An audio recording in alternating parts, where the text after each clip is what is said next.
오늘 본문 말씀을 중심으로 나의 힘이 되신 여호와여 라는 제목으로 함께 말씀을 나누도록 하겠습니다.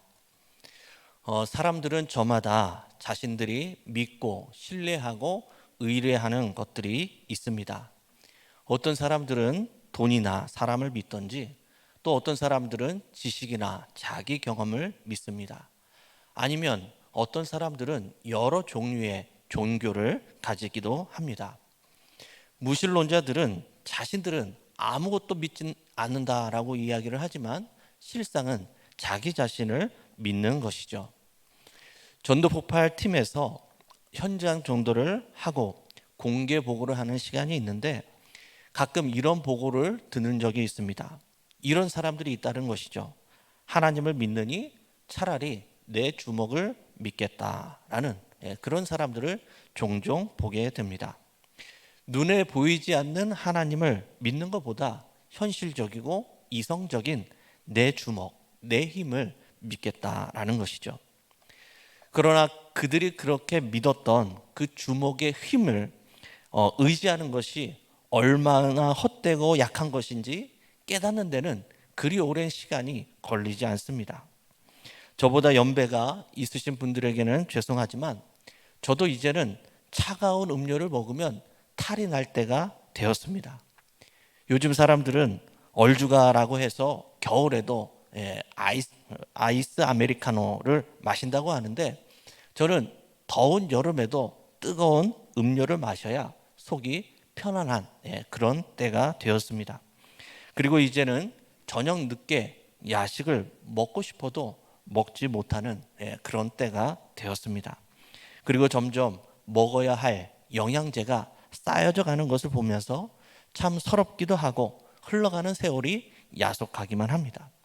어떤 분은 그건 이제 시작에 불과한데 벌써부터 걱정하면 어쩌냐 이렇게 말하시는 분이 있을지 모르지만 제 입장에서는 나름대로 심각한 고민이었습니다. 세월 앞에 장사가 없다라는 말이 있죠. 우리가 그토록 믿었던 젊음, 건강, 주먹과 힘은 세월 앞에 맥을 못 춘다라는 것입니다. 모든 것을 삼켜버리는 폭군이라는 그 시간 앞에 모든 이 세상의 모든 것들은 무너져 버리고 만다는 것이죠. 세상에 그 찬란했던 문명도 과학도 힘과 권세도 세월 앞에 다 사라져 버리고 만다는 것입니다. 그런데도 많은 사람들은 일시적이고 현세적인 이 세상의 힘과 권세를 좋아하고 그것들을 더 의지하며 살아가는 사람들을 많이 보게 됩니다. 우리 성도님들은 무엇을 가장 믿고 의뢰하며 의지하며 살아가고 있습니까?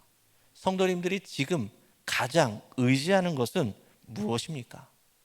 아마 사람들이 가장 믿고 의지하는 것은 바로 사람일 것입니다.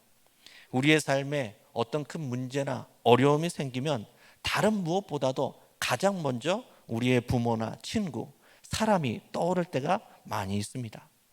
그런데 우리가 가장 믿고 신뢰하는 것만큼 우리가 가장 많이 실망하고 상처받는 것이 바로 사람일 것입니다. 시편 146편 3절에서 4절 말씀에 이렇게 말씀합니다. 귀인들을 의지하지 말며 도울 힘이 없는 인생도 의지하지 말지니 그의 호흡이 끊어지면 흙으로 돌아가서 그 날에 그의 생각이 소멸하리로다. 여기서 귀인은 세상 권세자들을 뜻합니다. 즉 세상 권세자들이나 도울 힘이 없는 인생, 사람을 의지하지 말라라고 성경은 분명하게 우리에게 말씀하고 있습니다. 오늘 본문에도 보면 사람 때문에 힘들어하는 한 사람을 발견하게 됩니다. 그 사람은 바로 다윗이라는 우리가 잘 아는 사람입니다. 오늘 본문의 말씀은 다윗의 시편인데 제목에 이렇게 쓰여져 있습니다. 여호와의 종 다윗의 시, 인도자를 따라 부르는 노래. 여호와께서 다윗을 그 모든 원수들의 손에서와 사울의 손에서 건져주신 날에 다윗이 이 노래의 말로 여호와께 아뢰어 이르되라고 표제어로 제목에 이렇게 기록되어 있습니다. 다윗은 자신을 가장 믿어주고 도와주어야 할 그 가족들에게서 배신의 아픔을 당하고 죽음의 위협을 겪었습니다. 그 중에서도 다윗의 장인인 사울 왕에게 이 다윗은 죽음의 위협을 누구보다도 많이 느꼈습니다. 사울은 질투에 눈이 멀어서 다윗을 원수로 여겼고 다윗을 죽이려고 했습니다. 사울뿐만이 아니라 그의 사랑하는 아들이었던 압살롬에게까지 이 다윗은 배신을 당하여 도망자 신세가 되어버리고 말았습니다. 누구보다도 다윗을 지지해주고 믿어주고 도와주어야 할 가족에게 배신을 당한 그 아픔, 그 상처 얼마나 클까요? 이런 상처를 당하면 이제는 어느 누구도 더 이상 믿지 못하는 큰 트라우마가 그에게 생겼을 것입니다. 그야말로 다윗의 인생은 파란만장했습니다. 사무엘에게 기름 부음을 받은 순간 그의 앞길은 시온의 대로가 아니라 험난한 인생의 시작이었습니다. 다윗은 왕이 된 후에 하나님의 성전을 짓고 싶어서 하나님께 기도하였습니다. 그러나 기도할 때 하나님께서 말씀하셨습니다. 너의 손에는 피를 많이 흘려서 성전을 지을 수 없다라고 막으셨습니다. 다윗의 인생은 그만큼 피가 마를 날이 없는 험난한 인생을 살았다라는 것이죠. 그런데도 다윗은 그 전쟁 같은 치열한 인생 가운데 살아가면서도 넘어질 듯 하면서 결국 넘어지지 않았습니다. 다윗은 어떻게 되었습니까? 다윗은 그 모든 고난, 역경, 절망, 그 모든 것들을 다 이겨내고 하나님의 마음에 합한 사람이 되었습니다. 그리고 그를 통해 하나님의 뜻을 다 이루셨습니다. 그리고 그의 자손에서 온 인류를 구원할 예수 그리스도가 태어나게 되었습니다. 다윗은 어떻게 그 모든 인생의 어려움을 다 극복하고 하나님의 마음에 합한 사람이 되었을까요? 오늘 본문에서 우리는 그 이유를 찾아볼 수 있습니다. 다윗은 그의 인생의 모든 힘의 근원을 자신에게서 찾는 것이 아니라 이 세상에서 찾는 것이 아니라 하나님에게서 찾았고 하나님을 전적으로 신뢰했기 때문에 그는 끝내 하나님의 마음에 합한 사람으로 하나님의 뜻에 쓰임받는 사람으로 세워질 수 있었던 것입니다. 오늘 본문 시편 18편 1절과 2절의 말씀을 우리 한번 함께 읽어보도록 하겠습니다. 함께 읽어보겠습니다. 시작. 나의 힘이신 여호와여, 내가 주를 사랑하나이다. 여호와는 나의 반석이시요 나의 요새시요 나를 건지시는 이시요 나의 하나님이시요 내가 그 안에 피할 나의 바위시며 나의 방패시요 나의 구원의 뿌리시요 나의 산성이시로다. 아멘. 우리가 너무나도 잘 아는 말씀입니다. 아마 시편 23편의 말씀 다음으로 많이 읽히고 많은 분들이 사랑하는 그런 말씀일 것입니다. 다윗은 나의 힘이 되신 여호와여, 자신의 힘의 근원을 하나님께 있음을 고백하고 있습니다. 또한 오늘 본문 이후에 시편 18편 29절 말씀에 보면 이렇게 말씀합니다. 우리 시편 18편 29절의 말씀을 우리 함께 읽어보겠습니다. 시작. 내가 주를 의뢰하고 적군을 향해 달리며 내 하나님을 의지하고 담을 뛰어넘나이다. 아멘. 다윗은 하나님을 의뢰하고 의지하여 모든 담, 모든 장애물을 뛰어넘었다라고 말씀을 합니다.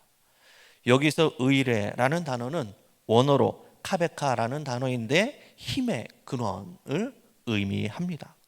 즉 다윗은 자신의 모든 힘의 근원을 반석이요 요새시요 피할 바위시요 방패시요 구원의 뿌리시요 산성이신 하나님으로부터 그의 모든 힘의 근원을 찾았다라는 것입니다. 그래서 다윗은 하나님으로부터 그 모든 절망과 죽음의 위기로부터 날마다 샘솟는 새 힘을 얻었기 때문에 그 어떤 고난도 그를 넘어뜨리고 쓰러뜨릴 수 없었다라는 것입니다. 다윗의 인생을 보면 하나님에 대한 신뢰, 의뢰가 그의 삶 속 곳곳에 숨어 있음을 우리는 발견하게 됩니다. 그 증거가 바로 수많은 시편의 믿음의 고백이 아니겠습니까? 유진 피터슨 목사님의 다윗, 현실에 뿌리 박힌 영성이라는 책에 보면 다윗의 인생에는 그 어떤 특별한 기적이 없었다라고 말을 합니다. 그럼에도 불구하고 다윗은 그의 평범하고 소소한 일상 속에서 하나님을 경험하고 하나님과 늘 동행하면서 하나님을 의뢰하면서 신실한 친밀한 관계를 유지했다고 말합니다. 어떤 분은 다윗이 골리앗을 무너뜨린 것이, 물리친 것이 엄청난 기적이다라고 말할 수 있을 텐데, 곰곰이 생각해 보면 그것은 다윗이 평상시에 목동 생활을 하면서 곰과 늑대들을 물리친 수많은 일상의 경험을 통해 골리앗을 쓰러뜨릴 수 있었다라는 것을 짐작해 볼 수 있습니다. 평상시에 하나님과 동행한 그 사람이 위기의 때도 하나님의 힘을 의지할 수 있는 것입니다. 그렇습니다. 다윗은 양을 치면서 광야에서 도망자 인생을 살아가면서 그런 날마다 그 일상 속에서 하나님을 피난처 삼아 하나님을 의뢰하며 의지하며 살아갔다라는 것입니다. 그래서 그는 그 사망의 음침한 골짜기에서도 부족함이 없는 그러한 믿음의 인생을 살아갈 수 있었다라는 것입니다. 이처럼 우리의 평범한 일상 속에서도 날마다 하나님의 은혜를 경험하고 하나님과 동행하며 살아가는 것이 참 중요합니다. 목회 데이터 연구소에서 기독교인을 대상으로 설문조사를 했다고 합니다. 코로나19로 인해서 경제적인 양극화 현상이 일어났을 뿐만이 아니라 신앙적인 부분에서도 양극화 형상이 크게 두드러졌다라고 이야기를 합니다. 신앙심이 깊은 사람들은 이 코로나로 인해서 개인의 경건 시간이 많아지므로 점점 더 신앙이 좋아지는가 하면, 그렇지 못한 성도들은 온라인으로 예배를 드리면서 점점 안일함과 편리주의, 나태함에 빠져서 많은 이들이 이제는 곧 교회를 떠나게 될 것이다 라고 그렇게 예측하였습니다. 이 신앙적인 부분에서도 양극화 현상이 더 크게 드러난다라는 것이죠. 우리 성도님들은 어떻습니까? 이 코로나19가 장기화되면서 우리의 신앙은 점점 더 깊어지는 것 같습니까? 아니면 나태해지는 것 같으십니까? 우리의 일상에서 하나님과 얼마나 더 친밀한 관계를 유지하느냐, 그것이 바로 우리 신앙생활의 영적 건강을 좌우하는 키워드가 된다라는 것입니다. 다시 한번 우리의 삶을 돌아보고 우리의 나태하고 안일한 믿음을 다시 한번 우리의 힘이 되시는 그 하나님을 힘입어서 다시 한번 새롭게 신앙생활을 할 수 있는 우리 모든 성도님들이 다 되실 수 있기를 바랍니다. 말씀을 정리하겠습니다. 이민을 가서 남부럽지 않게 성공한 그런 사람이 있었다고 합니다. 그런데 그만 60대에 암으로 병원에 입원하게 되었습니다. 많은 사람들이 문병이 와서 말했다고 합니다. 힘내세요, 힘내세요 라고 말했다고 합니다. 그 말에 이분이 쓴 웃음을 지으시면서 고맙습니다, 감사합니다 라고 인사를 했다고 합니다. 그러면서 속으로 아니 낼 힘이 없는데 무슨 힘을 내란 말인가 라고 속으로 생각을 했다고 합니다. 그런 그에게 하루는 목사님이 신방을 왔습니다. 그리고 이렇게 말했다고 합니다. 이제까지 혼자 힘으로 대단한 인생을 사시느라 참으로 고생이 많으셨습니다. 이제는 혼자 힘이 아니라 다른 사람의 도움을 받으셔야 할 때입니다 라고 말씀하시면서 이사야 40장 31절의 말씀을 읽어 주었다고 합니다. 오직 여호와를 앙망하는 자는 새 힘을 얻으리니 독수리가 날개치며 올라감 같을 것이요 다른 박질하여도 곤비하지 아니하겠고 걸어가도 피곤하지 아니하리로다. 이 목사님이 다녀가신 후에 그는 아내에게 이렇게 말했다고 합니다. 힘없는 내게 모두 힘내라고 얘기해서 오히려 절망만 되더니 목사님이 오셔서 힘 있는 하나님의 도움을 받으라고 하시니 정말로 내게 힘이 생기는 것 같았소라고 말을 했다고 합니다. 힘없는 사람에게 힘을 내라고 말하는 것은 아무 의미가 없습니다. 그러나 창조주이시고 전능하신 힘의 근원이신 하나님을 앙망하고 의지할 때에 우리에게 독수리치며 날아오르는 것 같은 그러한 새 힘이 우리에게 임하는 줄 믿습니다. 독수리와 참새의 차이점이 있습니다. 참새는 자기 힘으로 날기 때문에 계속해서 날개짓을 합니다. 반면에 독수리는 처음 얼마 동안에는 자기 힘으로 날개짓을 하며 날아오르지만 어느 정도 올라가면 거기서 더 이상 날개짓을 하지 않습니다. 날개를 쫙 펴고 바람의 기류에 몸을 맡기고 우아하게 비행을 합니다. 이것이 바로 독수리와 참새의 차이입니다. 우리 그리스도의 힘은 어디에 있습니까? 우리 그리스도의 힘은 여호와를 의지하는데 우리의 힘이 있습니다. 일시적이고 현세적인 이 세상의 힘을 의지하여 이 세상을 내 힘으로 날개짓을 하면서 아둥바둥 살아가는 것이 아니라 영원히 변치 않는 무한하신 하나님의 그 전능하신 힘을 의뢰하여 성령의 바람을 타고 우아하게 비행하며 살아갈 수 있는 성도님들이 되시기를 바랍니다. 이 세상은 늘 요동치는 세상입니다.